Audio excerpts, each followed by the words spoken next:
sekalian, Shalom. Bertemu lagi dengan Ibu Endang pada kesempatan pagi hari ini. Pagi hari ini kita akan melaksanakan ibadah kita dari kelas 1 sampai dengan kelas 6. Sebelumnya kita mengucap syukur kepada Tuhan. Kalau sampai saat ini Tuhan masih memberkati kita dengan berkat-Nya yang luar biasa. Kita semua dalam keadaan sehat, semua karena anugerah daripada Tuhan. Kita naikkan satu pujian yang mengatakan kepada kita, selamat pagi Bapa.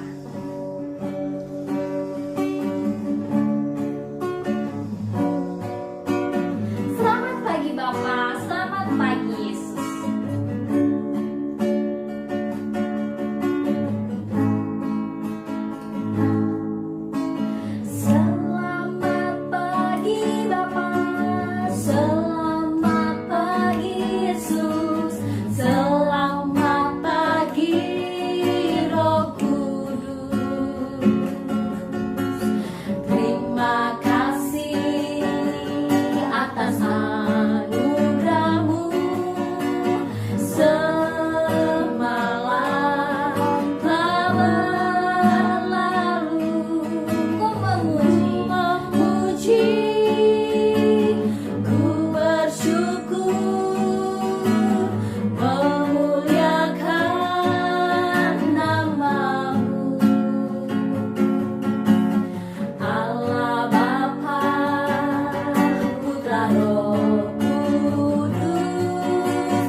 Terima kasih Tuhan Yesus, pada kesempatan pagi hari ini Engkau sudah memberkati kami. Kami dapat kembali melaksanakan ibadah kami semua karena anugerah, karena pertolongan, karena berkat daripadamu. Terima kasih Tuhan Yesus, kalau kami masih dalam keadaan sehat, masih dapat belajar dengan baik, masih dapat merasakan berkat daripadamu melalui kedua orang tua kami. Itu semua juga karena anugerah daripadamu. Terima kasih untuk berkat-Mu kepada kami Tuhan. Sebentar kami akan mendengarkan firman-Mu, menyanyi, memuji Engkau. Tuhan tolong berkati di dalam ibadah kami pada pagi hari ini. Terima kasih Bapa, demi nama Tuhan Yesus Kristus, Tuhan Allah kami yang hidup, kami telah berdoa. Haleluya. Amin. Baik, anak-anak sekalian, Bu Endang undang kalian bangkit berdiri. Kita nyanyikan satu pujian kita yang dengan penuh sukacita kita katakan tiada berkesudahan, kasih setia Tuhan. Tepuk tangan buat kita semua. Kita bersukacita karena kasih setia Tuhan buat kita. Tiada berkesudahan, kasih setiamu Tuhan, selalu baru rahmat-Mu.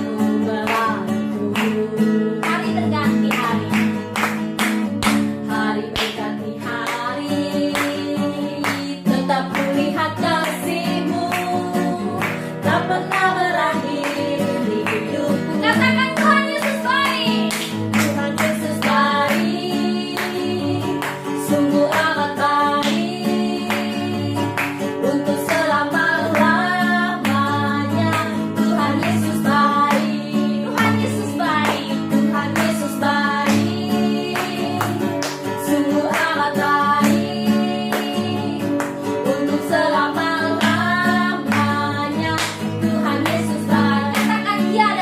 kesudahan dalam Tuhan Yesus. Tiada berkesudahan kasih setiamu Tuhan, selalu baru rahmat-Mu berlaku. Hari berganti hari, tetap kulihat kasih-Mu, dapat tak berakhir di hidupku. Tuhan Yesus baik buat kita. Yesus baik, amin. Sungguh amat baik untuk selama-lamanya. Tuhan Yesus baik, Tuhan Yesus baik, Tuhan Yesus baik. Sungguh amat baik untuk selama-lamanya. Tuhan Yesus baik dari selama-lamanya, dari selama-lamanya, untuk selama-lamanya, lamanya. Tuhan Yesus baik. Beri tepuk tangan buat Tuhan. Oke, Tuhan Yesus adalah Tuhan yang sungguh baik buat kita. Apapun yang kita katakan sama Tuhan, Tuhan pasti akan mendengarnya. Ya, baik, silakan duduk. Kita akan mendengarkan firman Tuhan. Kita persiapkan hati kita. Kita akan mendengar firman Tuhan. Siapkan hati, telinganya dibuka lebar-lebar. Fokus. Kita angkat satu pujian. Kusiapkan hatiku Tuhan.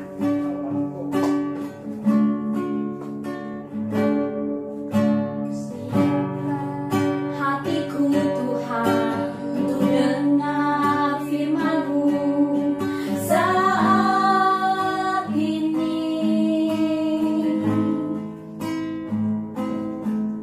Ku sujud menyembah-Mu Tuhan, masuk hadirat-Mu saat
Selamat pagi ya. Kita bertemu kembali pagi hari ini semua karena berkat kasih kemurahan Tuhan. Meskipun di masa pandemi, tapi Tuhan masih memberikan kesempatan yang luar biasa. Kita bisa bertemu, kita bisa beribadah meskipun hanya secara online. Puji Tuhan, kita sudah bernyanyi memuji Tuhan bersama-sama. Tiba saatnya kita akan mendengarkan firman Tuhan. Sebelum kita mendengarkan firman Tuhan, Ibu Orpa mengajak kita semua berdoa. Lipat tangannya, tutup matanya, kita berdoa. Tuhan Yesus, kami bersyukur oleh berkat kemurahan Tuhan. Pagi hari ini kami, anak-anak-Mu boleh kembali bersama-sama beribadah secara online. Biarlah berkat kasih-Mu senantiasa menyertai kami, mengurapi kami meskipun kami beribadah secara online. Tapi kami mau bersungguh-sungguh mendengarkan kebenaran firman-Mu. Sehingga firman-Mu yang kami dengar sebentar dapat memberkati kehidupan kami. Dan kami terus bertumbuh sesuai dengan apa yang Tuhan kehendaki di dalam kehidupan kami. Terima kasih Tuhan Yesus, kami sudah berdoa dan bersyukur. Haleluya, amin. Ya, pagi hari ini kita akan mendengarkan firman Tuhan yang terambil dalam kitab Ayub pasal 1 ayat 1 dan ayat 6 sampai ayat yang ke-12. Firman Tuhan berkata demikian. Ayub pasal 1 ayat 1. Ada seorang laki-laki di tanah Uz bernama Ayub. Orang itu saleh dan jujur. Ia takut akan Allah dan menjauhi kejahatan. Ayat 6 sampai ayat 12. Pada suatu hari datanglah anak-anak Allah menghadap Tuhan. Dan di antara mereka datanglah juga iblis. Maka bertanyalah Tuhan kepada iblis, "Dari mana engkau?" Lalu jawab iblis kepada Tuhan, "Dari perjalanan mengelilingi dan menjelajah bumi." Lalu bertanyalah Tuhan kepada iblis, "Apakah engkau memperhatikan hamba-Ku Ayub? Sebab tiada seorang pun di bumi seperti dia yang demikian saleh dan jujur, yang takut akan Allah dan menjauhi kejahatan." Lalu jawab iblis kepada Tuhan, "Apakah dengan tidak mendapat apa-apa Ayub takut akan Allah? Bukankah engkau yang membuat pagar sekeliling dia dan rumahnya serta segala yang dimilikinya? Apa yang dikerjakannya telah kau berkati, dan apa yang dimilikinya makin bertambah di negeri itu. Tetapi ulurkanlah tanganmu dan jamalah segala yang dipunyainya. Ia pasti mengutuki engkau di hadapanmu." Maka firman Tuhan kepada iblis, "Nah, segala yang dipunyainya ada dalam kuasamu. Hanya janganlah engkau mengulurkan tanganmu terhadap dirinya." Kemudian pergilah iblis dari hadapan Tuhan. Anak-anak, mungkin anak-anak sudah sering mendengarkan kisah si Ayub, si Bapak Ayub. Bagaimana perjalanan hidupnya. Di awal tadi di ayat 1, Yesus firman Tuhan berkata bahwa ada seorang laki-laki yang bernama Ayub yang memiliki hidup yang saleh. Ya, dia jujur. Ia takut akan Allah dan menjauhi kejahatan. Nah, ini bukan hanya bunyi firman Tuhan yang tertulis dalam kitab Ayub, tetapi benar-benar adalah perkataan Allah. Allah mengakui bahwa Ayub adalah orang yang hidup di dalam kehendak Allah. Ya, renungan firman Tuhan kita hari ini berjudul Hidup Menurut Kehendak Allah. Apa itu kehendak Allah? Ya, kehendak Allah adalah apa yang diinginkan oleh Allah.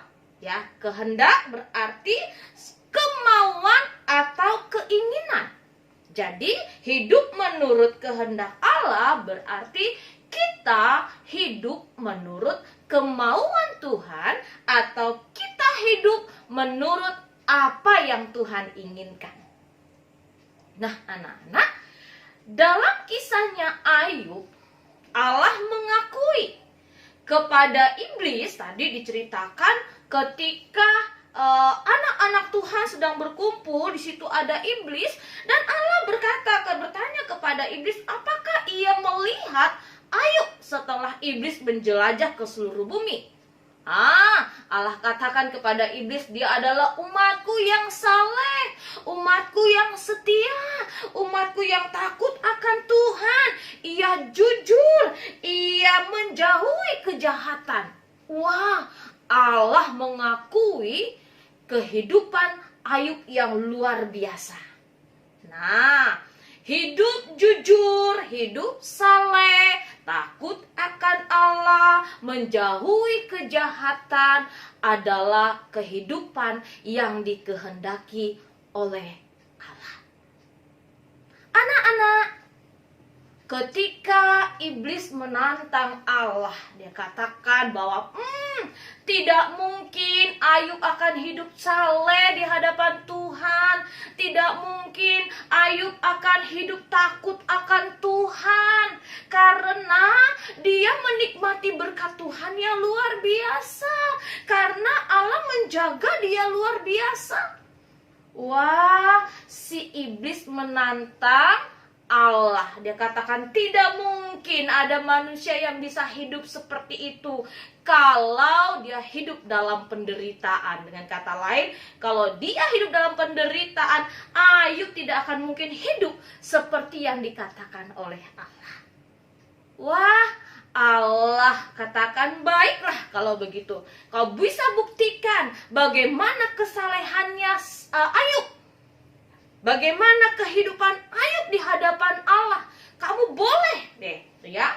Allah katakan kamu boleh deh mengganggunya, kamu uji dia, apapun boleh kamu lakukan deh, kau ambil semua. Tapi satu kata Tuhan, kamu tidak boleh mengambil nyawanya, karena nyawa adalah milik Tuhan. Nah, anak-anak, dalam pembacaan dalam kitab Ayub diceritakan bagaimana Ayub dicobai oleh iblis dalam seizin Allah.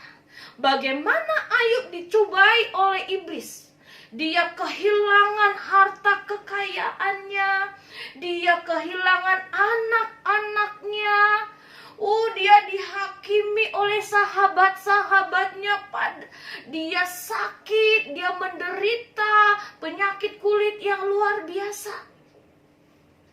Sudah sakit, menderita dalam kedukaan, dihakimi oleh sahabat-sahabatnya. Dihakimi itu apa, Ibu Orpa?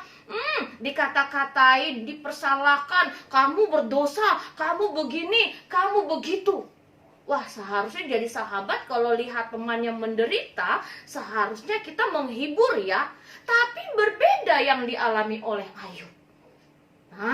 Di dalam penderitaannya, dia mungkin saat itu mengharapkan ada dukungan dari sahabatnya, ternyata dia tidak mendapatkan dukungan. Padahal anak-anaknya sudah habis meninggal dunia. Hartanya sudah habis lenyap. Kemudian dalam penderitaan dia mengalami, dalam duka cita, dia mengalami sakit penyakit lagi, sakit kulit yang tidak kunjung sembuh. Penderitaan yang luar biasa, dia mengharapkan ada orang yang peduli, yang menghibur dia, yang menguatkan dia. Apa dia dapatkan? Dia tidak mendapatkan orang-orang yang dia harapkan. Justru dia dihakimi oleh teman-temannya. Bahkan istrinya berkata, kutukilah Allahmu. Wah, luar biasa. Tapi anak-anak, ternyata pengakuan Allah terhadap Ayub yang hidup saleh, hidup berkenan di hadapan Tuhan terbukti di dalam kehidupan Ayub. Mengapa Ibu Orpa katakan terbukti? Ya, meskipun dia dalam penderitaan, dia tidak mendapatkan penghiburan, kekuatan dari sahabatnya, dari orang terdekatnya, istrinya, di saat dia mengalami duka, di saat dia mengalami penderitaan, si Ayub tetap berpegang teguh pada firman Tuhan. Bapak Ayub tidak goyah dalam imannya. Dia tidak menyalahkan Yesus, dia tidak menyalahkan Allah ketika ia mengalami penderitaan. Tapi dia justru mengoreksi kehidupannya. Mungkin ada sesuatu yang Tuhan tidak kehendaki yang sudah ia perbuat dalam hidupnya. Dengan kerendahan hati, ia berkabung, ia berduka, ia memohon pengampunan. Dan hal yang luar biasa terjadi pada Ayub. Ketika dia sudah dihakimi oleh sahabat-sahabatnya, dihakimi oleh teman-temannya, tidak mendapatkan dukungan dari istrinya, apa yang dilakukan oleh Ayub? Di dalam penderitaan, di dalam kesengsaraan, Ayub berdoa, meminta pengampunan kepada Tuhan, meminta agar Tuhan mengampuni sahabat-sahabatnya. Luar biasa. Nah, anak-anak, dari kisah Ayub kita mau belajar bagaimana seharusnya kita sebagai anak Tuhan.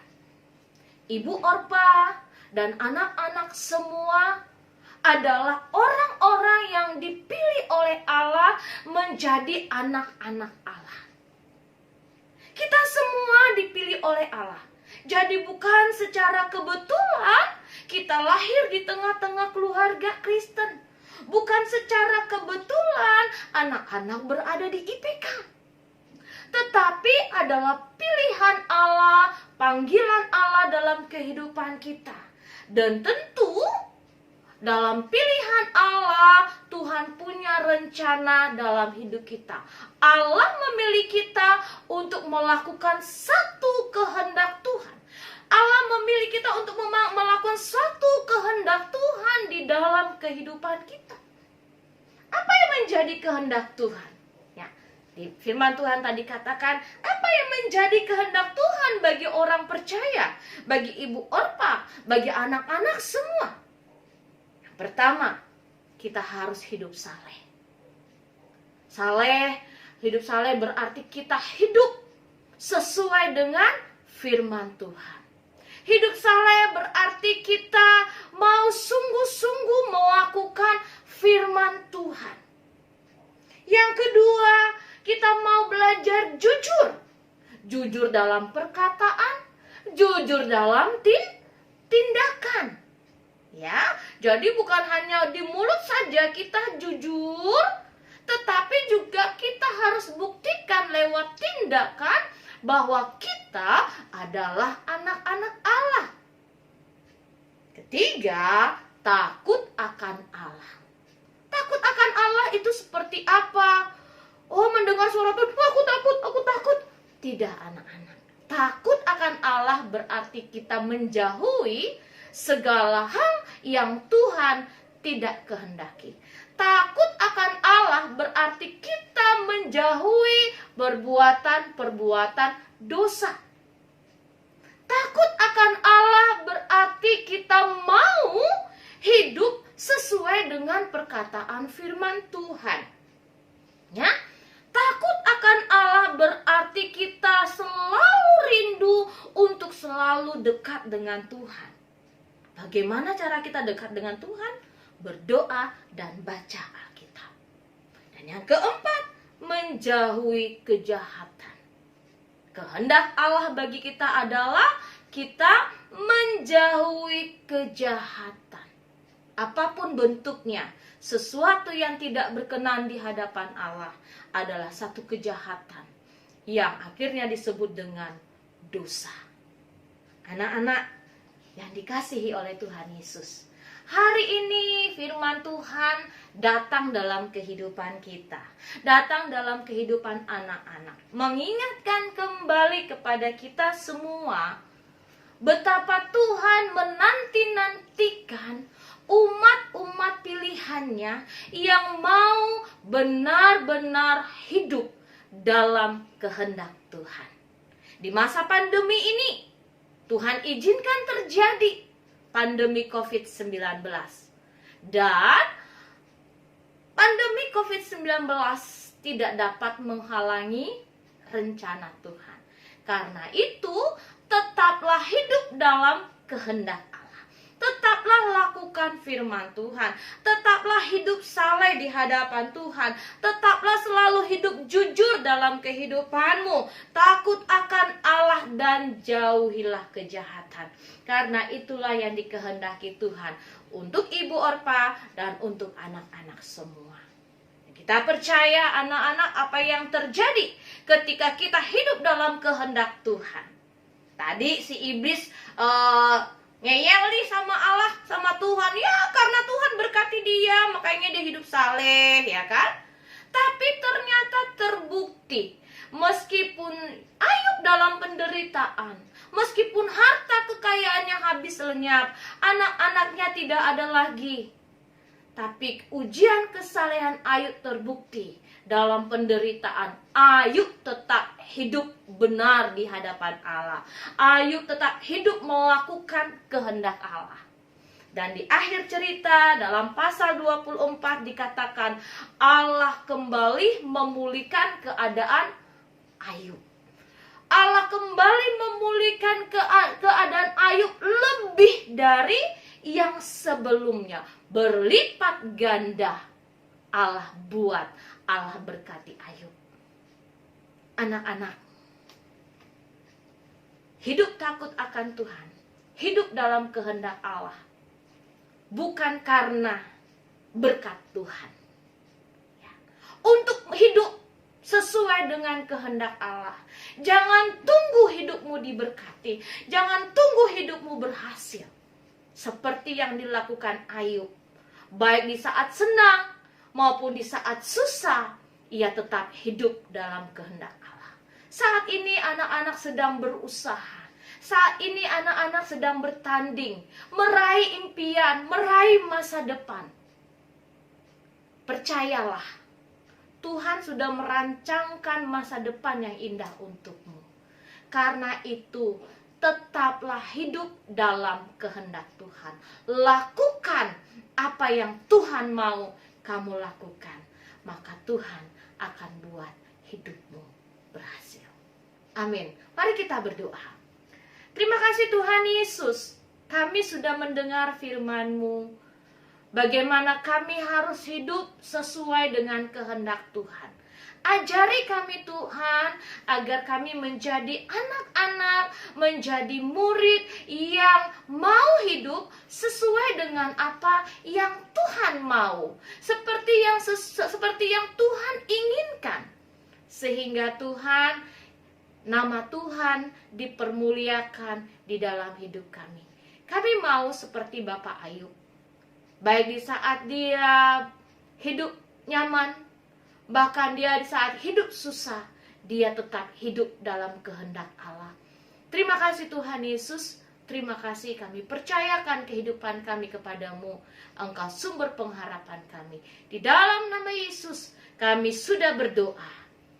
Amin.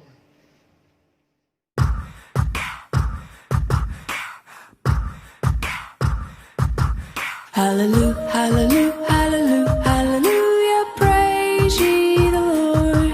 Hallelujah, hallelujah, hallelujah, hallelujah, praise ye the Lord. Praise ye the Lord, hallelujah, praise ye the Lord, hallelujah, praise ye the Lord, hallelujah, praise ye the Lord. Praise, what's that? It's a yippee-yahoo, way to go, God! Praise.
Baik anak-anak, tadi kita sudah memuji Tuhan, sudah mendengarkan firman Tuhan.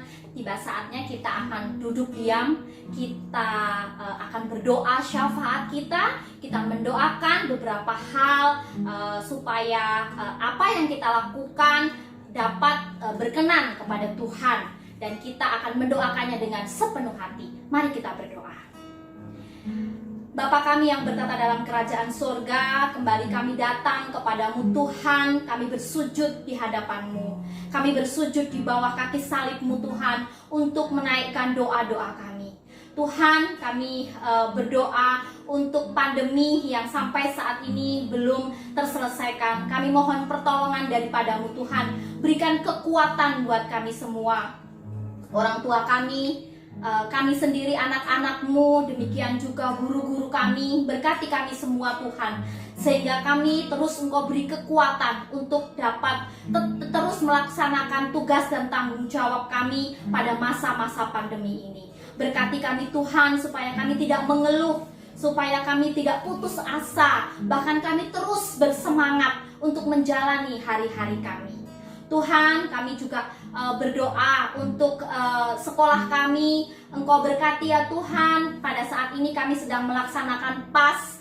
Tuhan tolong berkati sehingga kami dapat mengerjakan PAS dengan baik, dan kami dapat mengumpulkan PAS tersebut tepat pada waktunya. Berikan kepada kami konsentrasi untuk kami dapat mengerjakan PAS dengan baik. Tuhan, kami juga berdoa untuk situasi Balikpapan khususnya maupun Indonesia pada umumnya. Pada saat ini kami akan melaksanakan pilkada. Mungkin banyak hal yang harus dipersiapkan oleh para calon-calon wali kota maupun yang lainnya. Tuhan tolong berkati sehingga suasana tetap menjadi kondusif, suasananya tetap aman, dan kami dapat terus melaksanakan tugas tanggung jawab kami.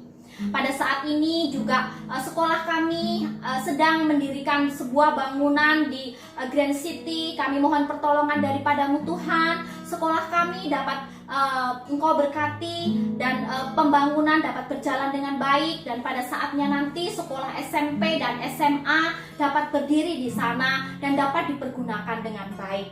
Terima kasih Tuhan, kami serahkan kehidupan kami selanjutnya ke dalam tangan kasih karunia-Mu. Engkau terus yang akan pelihara kami, berkati kami, dan Engkau terus memberkati kedua orang tua kami di dalam mereka melaksanakan segala pekerjaan mereka. Engkau berkati dengan Engkau memberikan kesempatan kepada orang tua kami dapat bekerja dengan baik. Terima kasih Tuhan Yesus, ini doa kami, ini permohonan kami. Ampuni akan dosa kesalahan yang sudah kami lakukan. Terpujilah Engkau Tuhan, kami sambut berkat-Mu dalam nama Yesus. Haleluya. Amin. Terima kasih anak-anak. Silahkan melanjutkan pembelajaran di sepanjang hari ini. Tetap sehat, lakukan 3M, mencuci tangan, memakai masker, dan menjaga jarak. Tetap sehat, dan Tuhan Yesus memberkati kita semua.